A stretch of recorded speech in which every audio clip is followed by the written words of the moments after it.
പറയാൻ പോണേ. പിന്നെ നിങ്ങൾ എല്ലാവരും ഒന്ന് എൻ്റെ അടുത്ത് ചോദിക്കാൻ പോണ വേറൊരു ക്വസ്റ്റ്യൻ. ഓക്കെ, അൻവിനെ എന്തിനാണ് പോഡ്കാസ്റ്റിൽ കൊണ്ടുവന്നതെന്ന് ഞാൻ നിങ്ങൾക്ക് ഒരു വീഡിയോ കാണിച്ചു തരാം. ഇത് അൻവിന്റെ വീഡിയോ റിവീൽ ചെയ്തിട്ടുള്ള ആളുടെ 11 നവംബർ. ഇപ്പൊ എത്ര കറക്റ്റ് ഒരു മാസമായി കാണത്തില്ല, ഒരു മാസം ആയില്ല, ഒരു 25 ദിവസം മുമ്പ് അൻവിന്റെ വീഡിയോ റിവീൽ ചെയ്ത പുള്ളി എനിക്ക് അയച്ച മെസ്സേജ് ആണ്.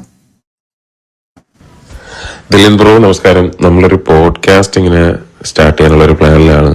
നമ്മളൊരു വീക്കിൽ തന്നെ ഏകദേശം ഫുള്ള് ഫ്ലജിൽ തന്നെ തുടങ്ങാനുള്ള ഒരു പ്ലാനാണ്. അപ്പൊ ഒരു ഗസ്റ്റായിട്ട് എനിക്കൊരു ദിവസം ഒരു 10, 15, 20, 30 ചോദ്യം ഓൾറെഡി ക്വസ്റ്റ്യൻസ് പ്രിപ്പയർ ചെയ്തിട്ട് അയച്ചു തരാം. അത് നോക്കി ഓക്കെ ആണെങ്കിൽ മാത്രം ഒന്ന് പറയോ എന്താന്ന് വെച്ച് കഴിഞ്ഞാൽ.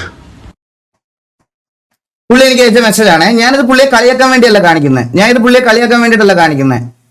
ഞാനിത് കാണിച്ചത്. അപ്പൊ ഞാൻ എന്താ പുള്ളിക്ക് റിപ്ലൈ കൊടുത്തു നോക്ക്. ഓക്കെ, സെറ്റ് എനിക്ക് അയച്ചാൽ മതി, thank you so much bro, shoot കൊച്ചിയിലായിരിക്കുമല്ലേ, മീൻസ് അലോട്ട്. പുള്ളി എനിക്ക് അയച്ച മെസ്സേജ് ആണ് ഇത്.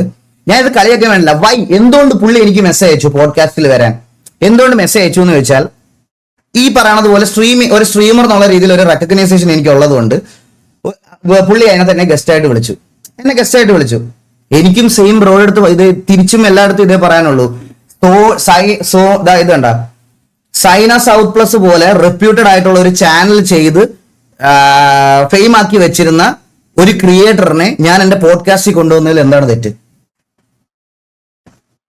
അല്ല, ഞാൻ പോഡ്കാസ്റ്റിൽ കൊണ്ടുവന്നതിൽ എന്താ തെറ്റ്?